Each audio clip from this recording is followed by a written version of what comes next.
Thank you everyone for coming. I know I personally invited a lot of you, so it's so great to see all of you here in person. And as Fran mentioned, this is really my passion in life, is to educate people about what it's like to live life not only with the PICC Lyme, but Lyme disease awareness, because Lyme disease can happen to anyone, no matter where you live. So it's extremely important to just be aware of the signs and symptoms, and I hope to educate you on that today. So financial disclosures, I am the CEO and co-founder of Mighty Well, formerly known as PICC Perfect. I have no formal medical training, although I like to call myself a professional patient.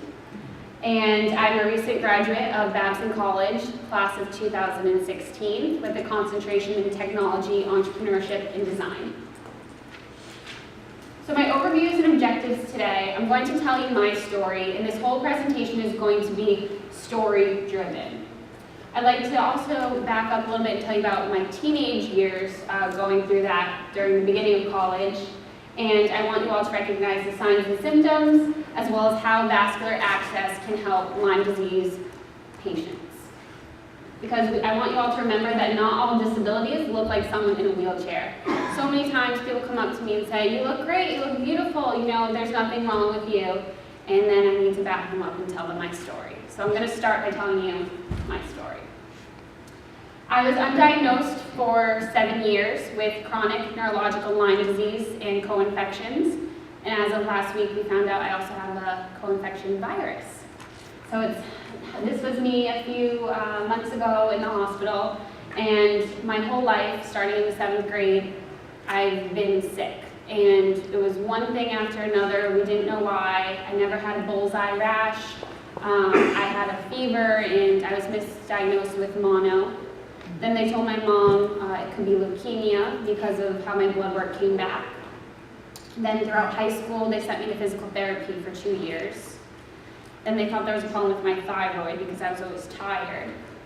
And finally, they sent me to a psychologist for 2 years, put me on antidepressants, and at one point wanted to have me committed.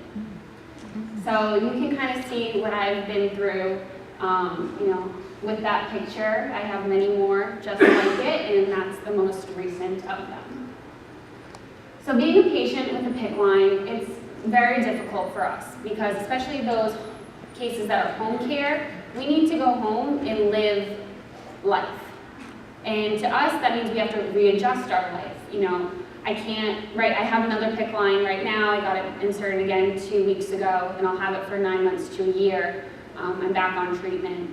But it's very hard asking for help. And I want to explain the difference between asking a caregiver for help and a friend for help. Because a caregiver, it's your job to help us. But you're not with us 24/7. It's our friends and family.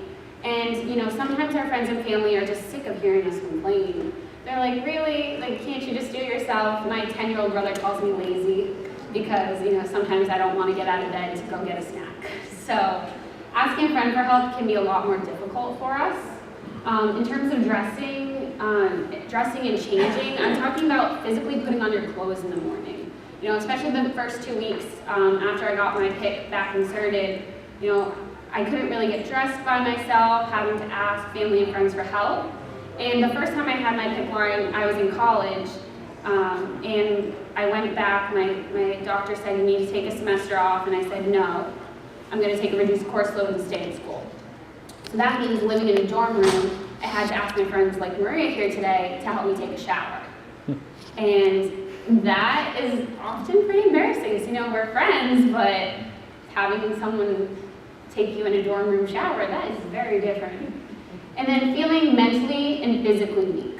So just because, I can walk fine most of the time, but I'm tired in my mind explaining my story over and over. Not that I don't mind, I love to share my story, but sometimes, I just get in this funk and I'm like, don't talk to me right now, just let me have my 20 minutes to myself. And we need to carry around our medical supplies, and that's really a challenge because even just getting here, I had to pack, 8 home pumps, 16 salines, 8 heparins, and going through airport security. They didn't know what to do with me. Maria, she just went through, and I'm like, I'm still here. So if you can give us any tips and suggestions about, how can we get through airport security faster? How can we explain to our professors, or teachers what to do if you have to go back home? And it's often hard for me to remember to take all my medication. Like, I'm just trying to go, go, go. And sometimes I'm like, oh my God, I forgot to take my 8 a.m., Cipro. And then I have to double up on doses, which I probably shouldn't. And then I get sick. And then just leading a normal life. So it's my new normal. So I'm 22, so my friends, they want to go out and party and drink. They invite me, especially when I just get to know someone. I'm like, oh, I'm sorry, I can't. And they're like, what's wrong with you? Why don't you drink? Like, they think I'm like super religious or something. I'm like, no, I'm sorry. And then I have to explain my story. So it's, because I'm wearing long sleeves and stuff, they can't see something's wrong. And hair and makeup's done, so I look fine. Just people asking questions. The other day, I was having lunch with a friend, and I heard people whispering about me and about my arm. So I went up to them and I said, hi, I have Lyme disease, can I answer any questions? It's things like that, you're gonna hear people talk about you, and that's really hard, but it's just my personality to go up to people and educate them versus them making assumptions. And I have medical freakouts. I actually had one this morning. My blood was going back up the line. I was going to the OLI talk, and I was like, where's a nurse? Because that never happened to me before. So I hit the clamp and everything, and a pharmacist came over and he flushed my line. But I didn't know what to do. And my home care nurse never taught me what to do. She probably should have. But it's just those little things that living a normal life, our normal life, is very difficult. And there's the psychological effects on the patient. You could see me, I had the 24-hour EKG at home, and just looking like that, it's who am I now? Who was I when I wasn't sick? Because I've been sick since the 7th grade. So I always wondered, who would I have been if I never got sick? I always say it's the worst, best thing that's ever happened to me, because I can be here now educating all of you, but what are the possibilities that could have been for me is something that goes over and over in my head. And often I feel really alone. My freshman year, I joined a sorority when I didn't know I was sick. We didn't know I was sick until after my freshman year of college. We just thought I was so tired all the time. So, thinking I made all these amazing friends, and then when I got sick, they all just kind of fell away. And these were supposed to be my sisters, and Maria and my boyfriend stuck by me, but everyone else just kind of faded away. And I want to inform you all about what the Spoony community is. Raise your hand if you ever heard of that. Oh, one, awesome. So the Spoony community is what people with chronic illness call themselves. It's very much based on Lyme. And I've met so many amazing people who are going through all different types of chronic illnesses through social media, met up with them in person, and they become some of my great friends. But if you can tell your patients or people you know about the Spoony community, it's people of all ages, all illnesses, and it's just, they post things that you can relate to that just other people don't get. And then I want to continue by letting the nurses know how that they can help us. Recommending dietary suggestions to avoid flares. At first, I didn't know I should probably be avoiding gluten and dairy. And then one of my home care nurses who came one week said, just try it and see how you feel. So I did, and then I had so much less inflammation, especially in my knees. So now I just continue to avoid it, and I feel a lot better. And just suggesting aids for daily life. I had to walk around campus with a heart monitor on for 48 hours. I had that weird belt around me, and it was awkward carrying a backpack. So if you know of a amazing product, or of just, hey, this worked for my other patient, you should try it too. Those are the things that means a lot to us, because it shows us that you care. And if you do have patients that have to go back to school, if you could help us with school accommodations, that's huge. Most patients don't know that they can get special housing, they can have special meals prepared for them, they can have extra times with their tests. And really, all a doctor and nurse needs to do is write a letter. And first time around, I didn't know this. And then again, my professors, when I finally had that note, were so helpful. And just peer commentary again, people are gonna say something, but if you can help us learn to be mentally tough, I think that's really helped me become a confident person. And I usually feel like I don't fit in. I've kind of always felt like that. But you have to remind them that it's not fitting in almost a good way, because they're going to have to know who they are early in their life. And I think that's maybe more mature, more confident, and I know who I am. And I know what my life is going to look like as a patient. So I'm going to live my life to the best that I can. I've also had a lot of depression and anxiety, as I'm sure many people have had. And this relates back to me not being diagnosed for so long. I kept saying, I'm sick, I'm sick, I'm sick. And no one would listen to me. So if a patient is telling you signs and symptoms, believe them. And these are my 5 steps about how to help your patients. And just, it's all about showing that you care. And I know so many of you do, and you make our lives that much better. But here are some examples of what you can ask them. You know, how are you feeling? Good? No. How are you feeling honestly? Like, let them vent to you a little bit. I know you're so busy, but if someone asks us, how are you really feeling? Then we know you care. My nurse always asked me, do you want me to check in with you? Like, she would send me texts, or when I was at school, I had a patient portal, and those just little messages like, hey, how are you doing today? Meant the world to me. And asking, can I help you with that? Like, even today, like, I couldn't carry my tray of food, and another nurse came up and was like, let me help you with that. It's just those little things. Asking us, do you need to vent? Even if you don't have the time, but say, hey, I have a journal for you. Just write it out. And just saying I care. I know so many of you care, and that's why you're here. But I've also had some terrible experiences in the hospital. That picture I showed you last time I was in the hospital, I had to tell them what to do. They didn't scrub the hub, they didn't put on gloves, they didn't wipe down my arm, and I was like, what are you doing? So, I know you all care, but just keep enforcing that behavior with your whole team. And continuing to communicate with your patients, we don't always know what to say. By the time sometimes we get to you, we're just so drained or we're feeling so sick. So if you notice our body language or signs and symptoms, that can also be a huge benefit for us. And just listen and continue to ask questions. So if someone's very short with you, sometimes when I'm like super depressed or I'm just not feeling it, I'm very short and I don't mean to be angry or mean, but sometimes that's just, I'm done. So, just continuing to help us along the way. And maybe say, does it feel like blank? Because we don't know the medical terms. So if you can just say it in a little bit simpler words, sometimes that's all we need. And just note that our signs and symptoms may not be acting up when we're with you. I cannot tell you how many times I've gone to the doctor and they're like, so how do you feel? And I'm like, well, today I feel fine. And they're like, why are you here? That happens to me so much. And with Lyme disease, you have to pay out of pocket. It's not covered by insurance. So then I'm like, great, I just wasted $500.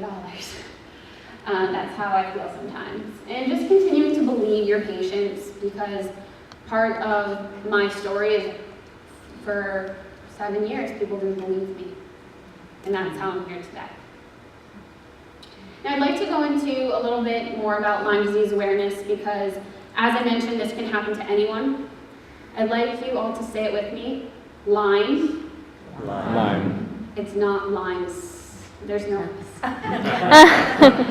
So just Lyme. Okay, one more time. Lyme. Lyme. Cool. Like the fruit. So these are some stats from the CDC. Within the Lyme community, they don't really believe the statistics from the CDC. They believe it's much, much higher. But the CDC reports that over 300,000 new cases. The Lyme Disease International Group believes it's closer to 500 to 700,000 cases per year. I'm going to tell you right now, it's in all 50 states. Don't let anyone tell you Lyme disease isn't in Florida, Lyme disease isn't in California. It is. Your pets who come home with you, we are such a transient society. I don't care if you live in Florida, but you went up to Long Island for a wedding. You could have easily been bitten by a tick. So that's something to keep in mind. And it's not known how many cases there are of chronic Lyme disease.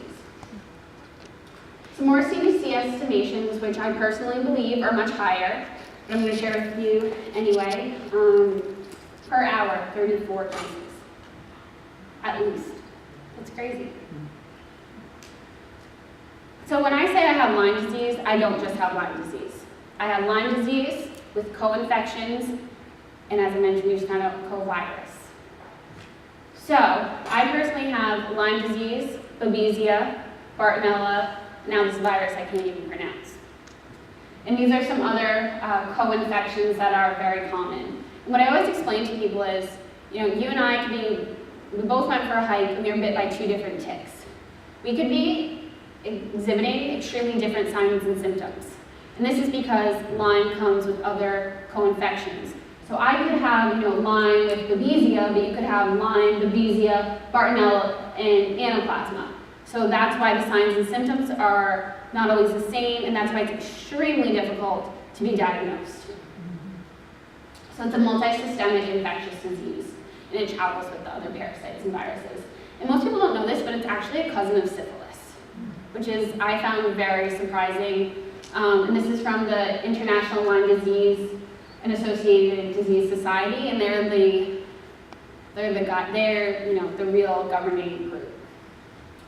So I'll go a little bit more into the co-infections because it's so important, when treating the disease. They suppress the immune system and they can cause inflammation and be difficult to diagnose. Like my knee was really swollen, but I also couldn't feel the right side of my body, and then I was having trouble with my speech. And these are all signs and symptoms of different co-infections. So it's like, which co-infection do they treat first? So right now, I'm on clindamycin, and we're focusing on treating the Babesia. And the thinking is, you can't treat the others unless you treat one first. So that's why treating Lyme is often so long. And 30 days of antibiotics is not enough. That's what the CDC recommends, and that's part of the problem. Because 30 days of antibiotics, if you found a tick on you and then you got treated right away, 30 days of antibiotics is enough. But someone who's been experiencing signs and symptoms for a longer period of time, it's not enough. Because for me, by the time they started treating me, it was in my brain, in my spinal cord, and it's in my blood. So how is 30 days of doxycycline going to help? It's crazy. 2 that I'm going to focus on quickly is because I have them. So Babesia is a microscopic parasite that infects the red blood cells, and it's transmitted from mice to deer to humans. And it can be transmitted from a blood infusion. So although the CDC doesn't say like, oh, you can't, there's nothing out there that says like Lyme disease patients can't give blood. I tell people if you have Lyme, don't give blood because they don't know enough about the disease. And while I can't give it to you, through blood, they're thinking that you can. And it kind of looks like red little dots, and that's the rash I first had in 7th grade. And when I showed it to my doctor, he told me I had eczema. And I said, this is not eczema. My mother said, this is not eczema, and he gave me some cream and sent me home. So if you want to see my little red dots later, I'll show you. And then Bartonella, it's an intracellular parasite transmitted by ticks, fleas, sandflies, mosquitoes, and even cats. You've heard of cat scratch fever? And it looks like stretch marks. So why I was also undiagnosed with Bartonella for so long is because I had stretch marks on the inside of my arm and on my chest. So when I went to my pediatrician, they told me I was growing and that I needed to watch my diet. So my mom put me on a diet. But I still have them. And then they kind of move and come up in different places.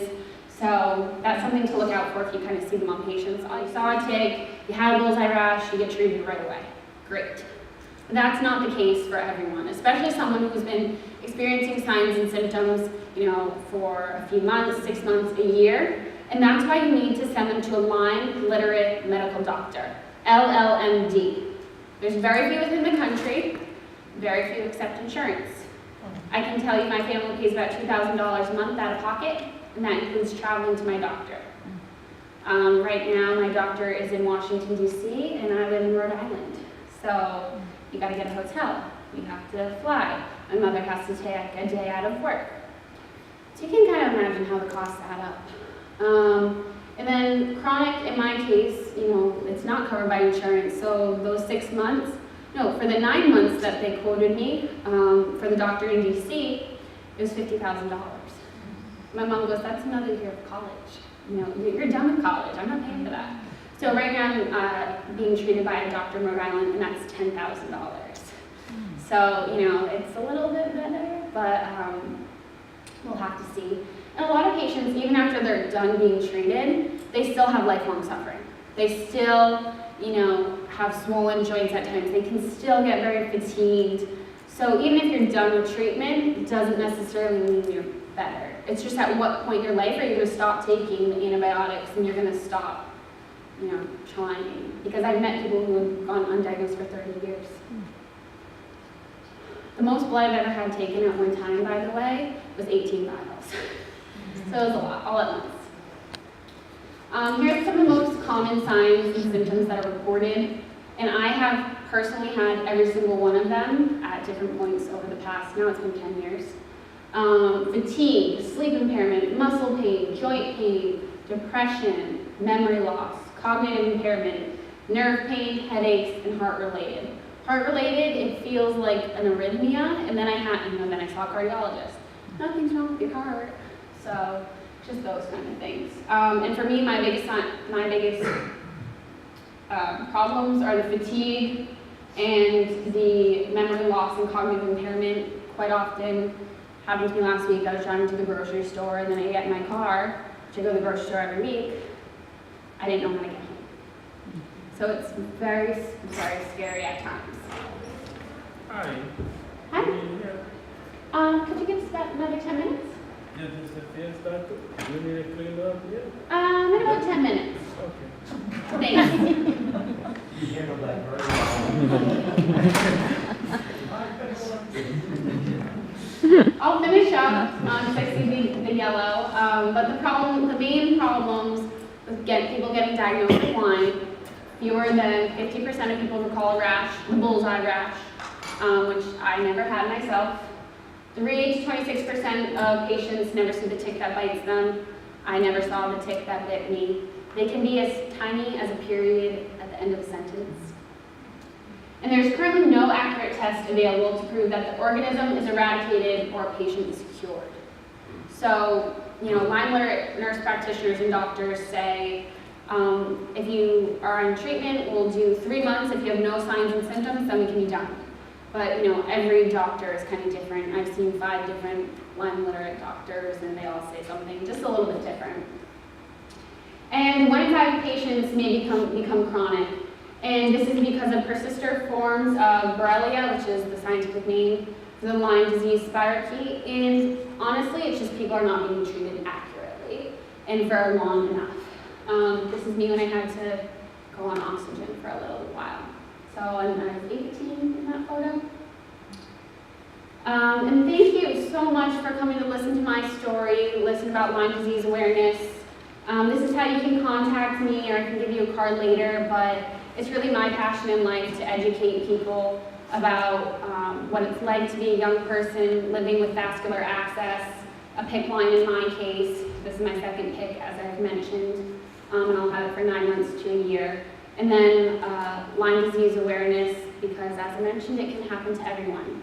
In my journey in life, my goal in life is to turn Lyme into lemonade. So thank you all very much, and I'd be happy to answer any questions.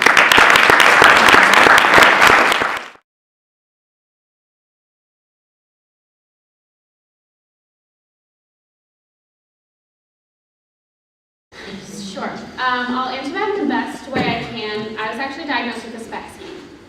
My Lyme disease test came back negative 3 times. So just know, just because you have a negative test does not mean that you are in fact negative. In my case, they had to put me on a week of doxy and tetracycline, and then my test came back positive. So in my case, I was diagnosed with a SPECT scan, and that's because my signs and symptoms were a lot more neurological. I couldn't feel the right side of my body. But just know that there are specialty clinics. You do have to pay out of pocket for that. But the standard CD57 test is not always accurate. And unfortunately, that's what we have. There's a lot of theory as to why there's no test for human, and that comes down to dollars and insurance companies. I just told you how much my parents pay and I pay out of pocket, so if the CDC says it's 30 days of doxy, that's all they're gonna do.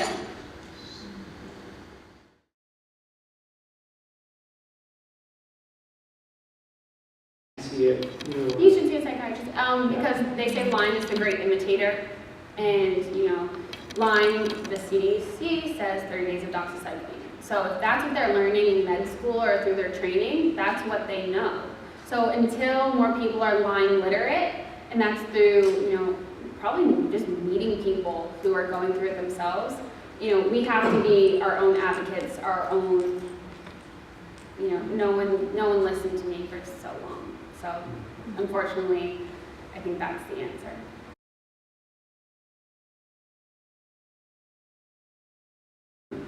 I go to the Lyme Center of New England, and she does a lot of PICCs, and she has someone at her office who comes in and teaches. Every patient who's getting a PICC, we learn how to home infuse, how to clean our line, scrub the hub, sash, all of that. And then once a week I have a home care nurse, so she just checks up on me, make sure I'm doing everything that I'm supposed to. But like when the blood going back up my line, like that never happened to me, so I had a freak out. So I do think that clinicians and nurses could do, make sure you're covering all of your bases. If you have a checklist, that could be even better. What I loved about my nurse is she was willing to let me text her if I had questions. But yeah, just my home care company and my clinic.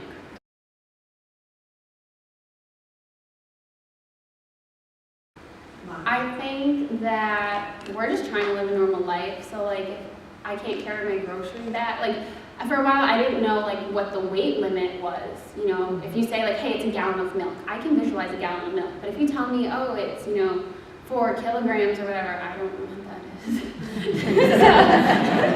I don't know the metric system, unfortunately. So yeah, help us visualize, okay, what is that? Or okay, you need to to have your eclipse ball twice a day. Well, tell me, hey, space it out 8 hours. Or hey, if you miss a dose, this is what you do. Because we're just trying to live normal lives and like, oh, by the way, I have to do my infusion.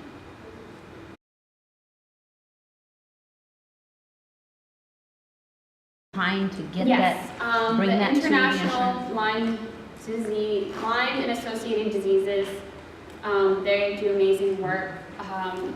I'm sure you've all, heard on TV, like from the Real Housewives and like Mary-Kate Olsen, and there's a lot of celebrities who are coming out that they have Lyme. So they are doing a lot of work. There's like a Lyme gala every year, and they're really pumping a lot of money into testing and getting the word out there. But I think it's just more stories that need to be told. So, I personally, blog a lot, write my story, because a lot of what I do is, someone saying, oh, like my niece just got diagnosed with Lyme, or I think she has Lyme, can you talk to her? So I do a lot of talking to people, but that's not scalable. So I think there needs to be a better way, and there needs to be more people being vocal. And like the first time I had my PICC line, I was like, don't look at me, don't touch me. No, I was on the dance floor last night. So, it's just a lot of it comes down to personality as well.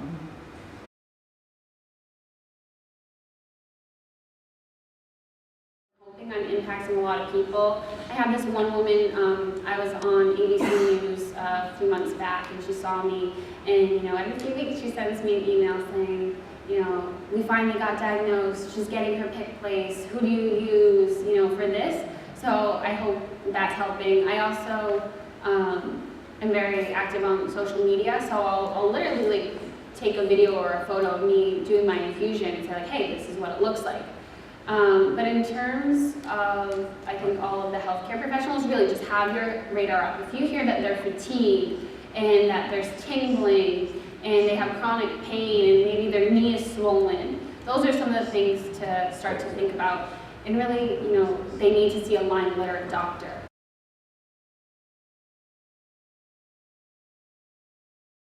The group, it's called ILADS, I-L-A-D-S. They have a list on their website.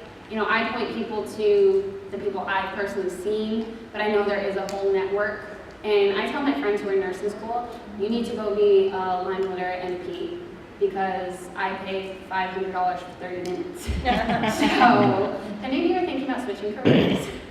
Let me know.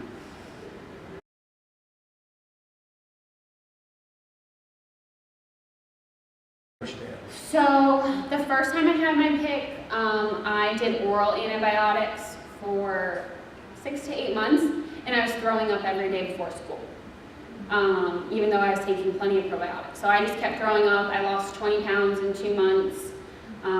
So that's one reason they wanted to do the IV. Also, I had the neurological symptoms, and they wanted to cross the blood-brain barrier. And I think, the statistics is like 30% of pills are lost in the system. So, and they knew I had the co-infection, so they wanted to get right to my brain. And it was at that time, I was really like forgetting, being very, very forgetful.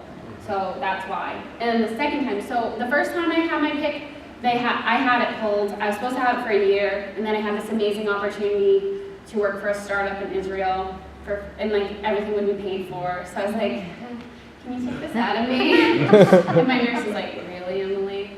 I was like, yeah. So I took 1 suitcase full of medication, 1 suitcase of my clothes, and I went.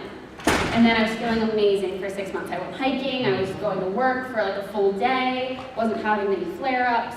And then my senior year of college, I was getting tired, forgetful again, and I think that we just didn't get it all the first time. And you know, it multiplies within the body. So that was 2 years ago, and then this is my second time. So if that means I'm having a PICC line for 2 years, I'm having a PICC line for 2 years. I just want to be better at this point.